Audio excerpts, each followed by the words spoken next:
Eu sou empresário, coach, professor, né? Trabalho na área de marketing já tem um bom tempo. Sou o responsável pelo marketing do Ikigai Brasil.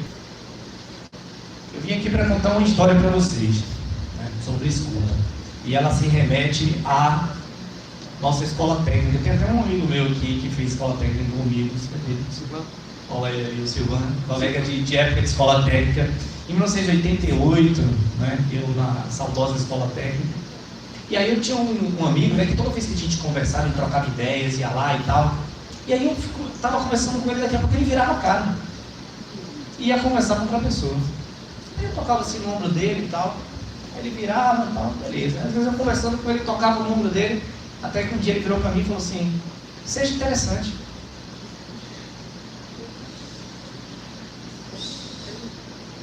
Seja interessante. 16 anos.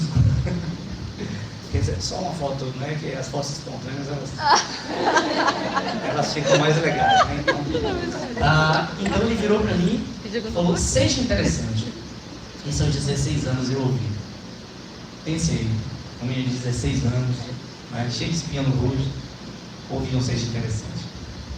Então isso foi extremamente impactante para mim. Muito impactante, muito impactante. Esse fato aconteceu, como eu falei, em 88. Agora, quais os sentimentos que eu tive em relação a isso? O que vocês acham? Guardei o vômito, o que mais? O que vocês acham? Autoestima baixa. Baixa autoestima, né? Essas coisas. Insegurança. Dúvidas. Só que, na verdade, eu senti uma raiva. E dentro de mim, eu só dizia uma coisa: você vai ver. Você vai ver quem não é interessante. Me aguarde, miserável. Mais ou menos isso.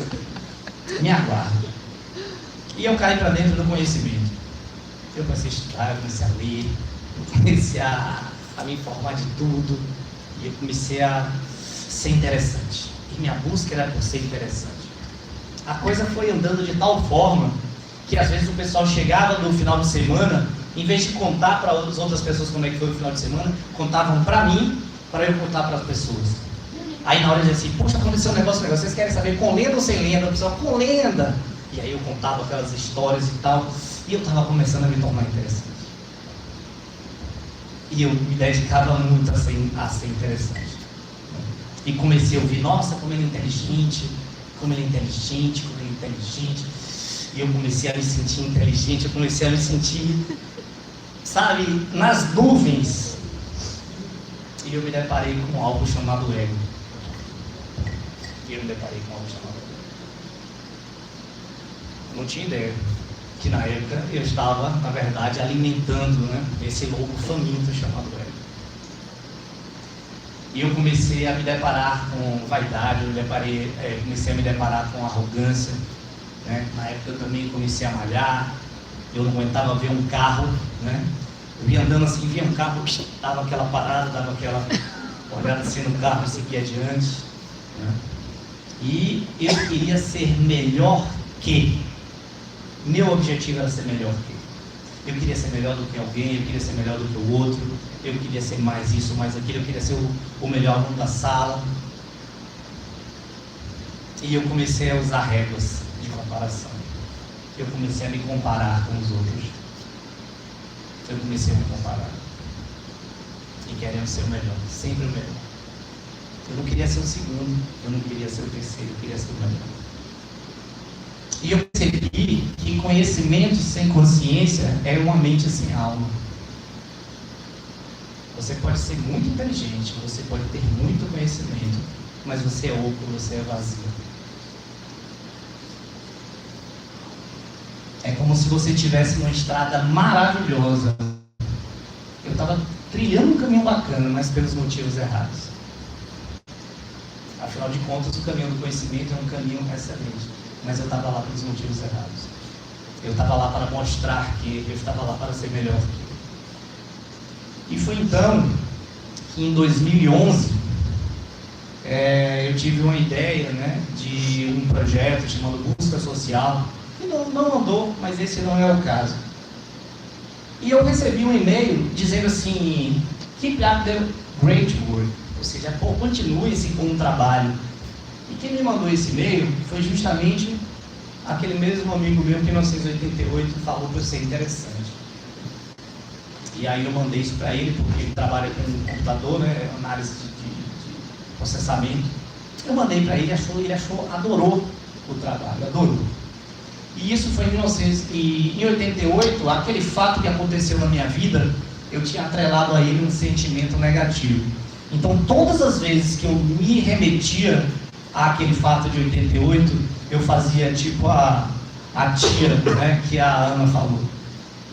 Quando eu lembrava disso, eu ficava possesso, porque eu tinha atrelado um sentimento negativo a esse fato que aconteceu em 88.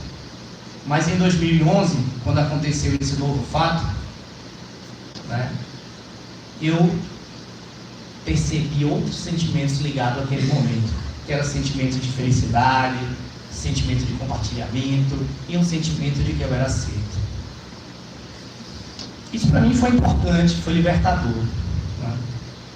Eu percebi que conhecimento mais consciência, aí sim ela vira um transbordamento, vira uma missão, vira propósito. E eu percebi algo que também foi muito importante na minha vida. Todas as vezes que eu encontrava alguém, que eu me conectava com outra pessoa, sabe o que acontecia? Eu saía dali uma pessoa melhor. Eu falei, cara, que legal. Todas as vezes que eu encontro alguém, pode ser um boa noite a um porteiro, a uma palestra como essa. Eu falei, eu sempre saio uma pessoa melhor. Isso é ótimo. Só que eu percebi que toda conexão me tornava uma pessoa melhor. Só que me tornava, ainda me remetia ao como ele é inteligente. Porque eu me tornava melhor depois de uma conexão. Então, isso ainda era ego. Ainda era ego. E eu comecei a reverter e perceber o seguinte: poxa, num encontro que eu tenho com uma pessoa, por que eu tenho que sair disso uma pessoa melhor? Por que nós não podemos sair desse encontro uma pessoa melhor? E o meu foco voltou para o outro. E eu comecei a ter isso como lenitivo de vida, ter isso como missão. Todas as vezes que eu me encontro com uma pessoa no mundo, eu me dedico para que ela saia daquele encontro uma pessoa melhor. Quando eu encontrei o rapaz que estava cuidando ali do som, que agora ele já foi embora, eu falei com ele de uma maneira para que ele saísse melhor daquele contato. Quando eu tive a oportunidade de falar com cada um de vocês que chegou aqui, eu falei de coração para que vocês saíssem melhores de cada um desses encontros. Porque toda conexão é uma oportunidade de tornar o outro uma pessoa melhor. Toda conexão é essa oportunidade de tornar o outro uma pessoa melhor. E isso é consciência. E isso fez toda a diferença em relação ao meu caminho do conhecimento. E aí eu parei para pensar, e qual foi esse ponto de inflexão, esse ponto de mudança? Qual foi o principal ponto que mudou tudo na minha vida? Quando a consciência me permitiu auscultar, que é escutar para dentro, que é escutar o que estava passando dentro de mim. E eu não precisei daquele estetoscópio, né? Eu usei a consciência para escutar o que estava acontecendo dentro de mim. E aí eu comecei a perceber que a verdadeira ponte, né, entre o conhecimento era a escuta. E eu, um comunicador, uma pessoa que adora falar, comecei a prestar atenção na escuta. Comecei a escutar cada vez mais. E aí eu me deparei com uma das pessoas, sabe aquelas pessoas que não deveriam morrer? Rubem Alves. Não sei se algum de vocês conhece. Assim como Mariano Suassuna, né? Tem gente que não deveria morrer nunca. E o Rubem Alves, eu li um texto dele chamado Escutatório. O texto dizia, eu separei 2 trechinhos para vocês. Sempre vejo anunciados cursos de oratória. Nunca havia anunciado cursos de escutatório. Todo mundo quer aprender a falar, ninguém quer aprender a ouvir. Pensei em oferecer um curso de escutatório, mas acho que ninguém vai se matricular. Escutar é complicado e sutil. E ele concluiu: nossa incapacidade de ouvir é a manifestação mais constante e sutil da nossa arrogância e vaidade. No fundo, somos os mais bonitos. E eu entendi que eu trilhava o caminho pelos motivos errados, porque eu não escutava. E quando eu comecei a escutar, esse é o Rubem Alves, amo de paixão. E a pergunta que eu queria deixar para vocês questionarem é: se todos estão falando, quem está escutando? A gente percebe hoje verdadeiros monólogos. Os diálogos hoje foram substituídos por monólogos. São duas pessoas falando. Uma está falando e a outra está pensando no que ela vai falar em relação ao que o outro está falando.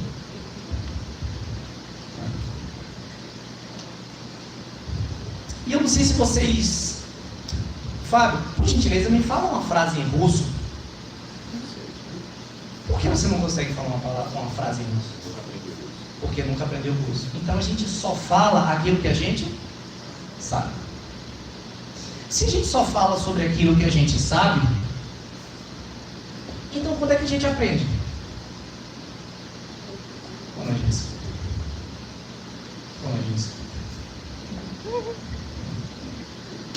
Então, quando a gente escuta, a gente abre todas as possibilidades para o aprendizado. E isso muda absolutamente tudo.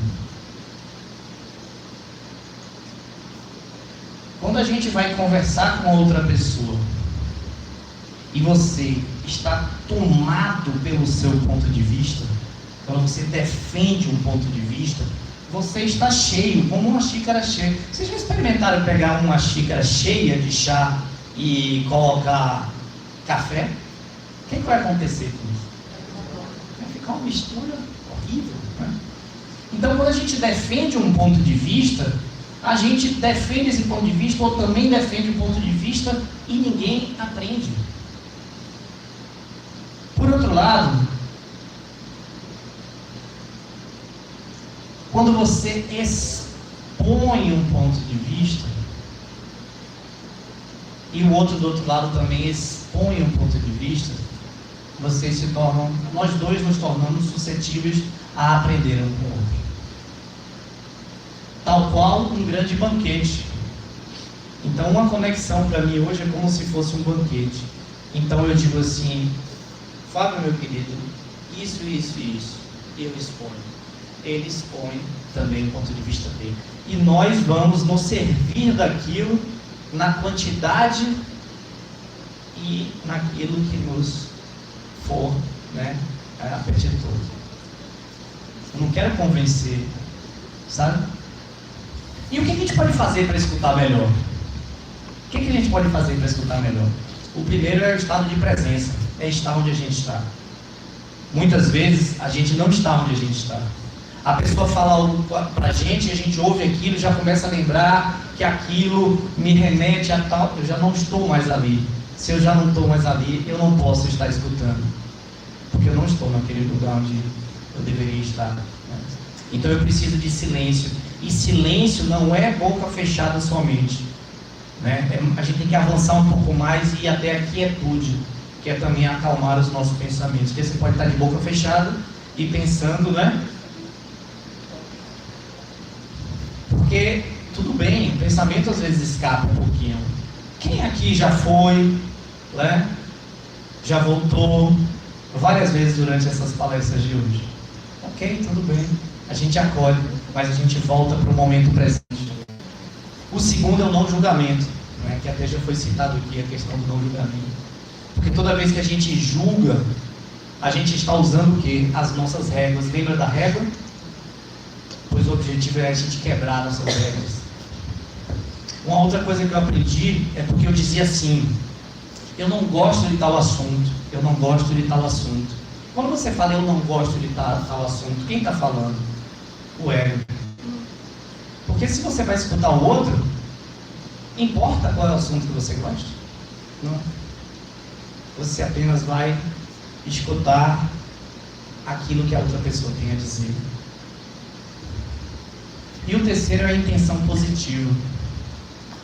Porque pense numa pessoa bem ruim assim, bem ruim mesmo, uma pessoa assim, sei lá, o cara tá lá, o cara trafica droga, faz alguma coisa muito grave mesmo assim. Será que ele é ruim com todas as pessoas? Será que às vezes aquela vizinha do bairro dele, ele não sai falando, bom dia, tudo bom, minha tia, como é que tá a senhora? Por quê? Porque aquela pessoa se consegue conectar com o melhor dela. Então a gente consegue se conectar com o melhor do outro se a gente tiver intenção positiva. E duas dicas importantes. A primeira não é pessoal. Vocês viram recentemente uma história do lance do Ciro Gomes, que o cara vai entrevistar ele lá e tal? Vocês já viram visto, né? Que aí ele manda o cara passear, né? O que acontece? Ele foi tomado, a amígdala dele foi sequestrada. Por quê? Porque ele levou para o lado pessoal. Não é pessoal. Ah, mas e se for a intenção do outro? Eu não vou fazer isso com o livro não, senão vamos pegar mesmo, mas vamos lá. Esse livro está comigo aqui. De quem é o livro? Meu, ok? Beleza. Aí ele falou assim, Vitor, toma para você. Obrigado. De quem é o livro agora? Do Vitor. Agora me dá aqui, Vitão. Vitor, toma esse livro para você. E aí você não aceita. Eu não quero não, Não, toma o livro. Não aceita. Não quero. O Vitor não aceitou. Eu sabia que o livro ia dar isso. Então o livro continua na minha mão. De quem é o livro? Eu tinha intenção, mas não importa, porque ele não aceitou. Então não é pessoal. Não encare como pessoal. E tenha interesse genuíno no outro. Interesse genuíno. Porque todas as pessoas têm histórias de vidas maravilhosas, todas as pessoas têm histórias, todas as pessoas passaram por situações, todas as pessoas podem nos ensinar muito. Não importa a idade, não importa a classe social, não importa nada. Todas as pessoas podem nos ensinar e ensinar muito. Então tenha interesse genuíno no outro. Isso vai fazer com que você escute melhor.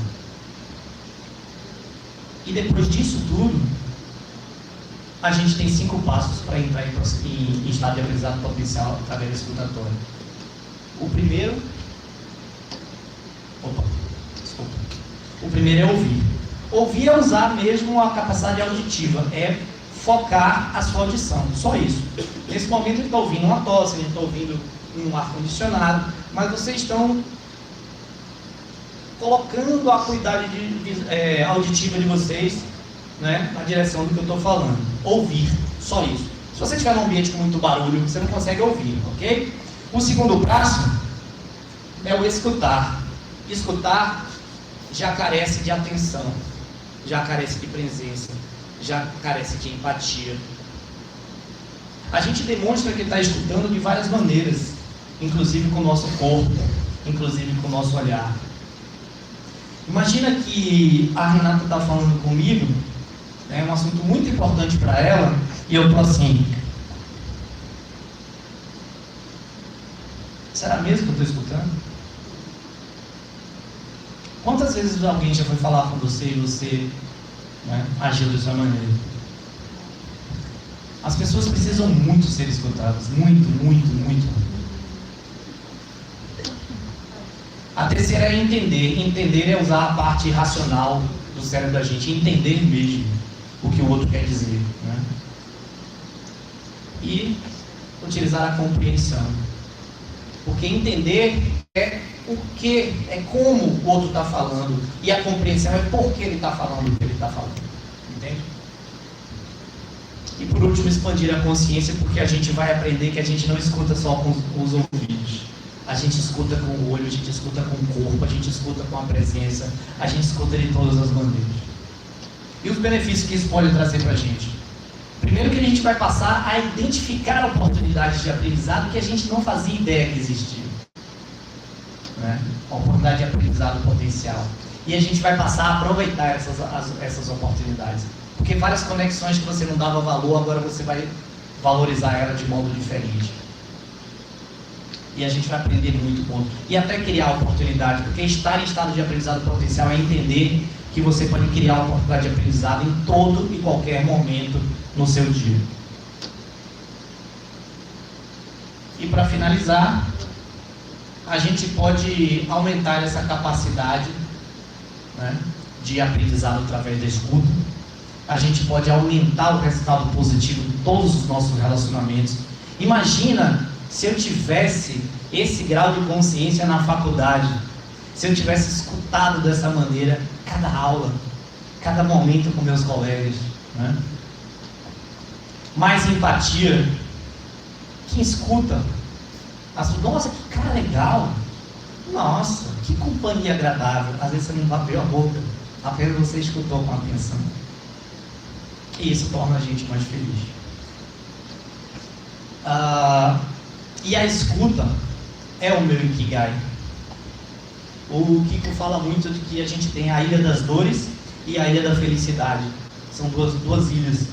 E tem coisas, por exemplo, gatinhos, né, que estão lá, pessoas passando fome, lixo na rua. O mundo está cheio de dores, mas tem uns que incomodam tanto que a gente parte para fazer alguma coisa. E a questão da escuta me faz partir e trabalhar profundamente em pesquisa sobre isso. E o Ikigai, ele é um processo que ele é justamente ali,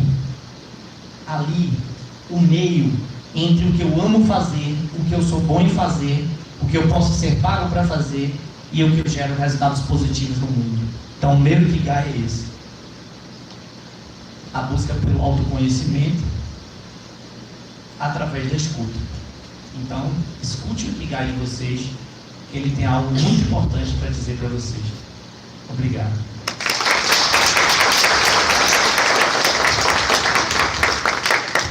E só para finalizar essa frase do Rubem Alves: o que as pessoas mais desejam é alguém que as escute de maneira calma e tranquila, em silêncio, sem dar conselhos, sem que digam se eu fosse você. A gente ama não é a pessoa que fala bonito, a gente ama a pessoa que escuta bonito. A fala só é bonita quando ela nasce de uma longa e silenciosa escuta.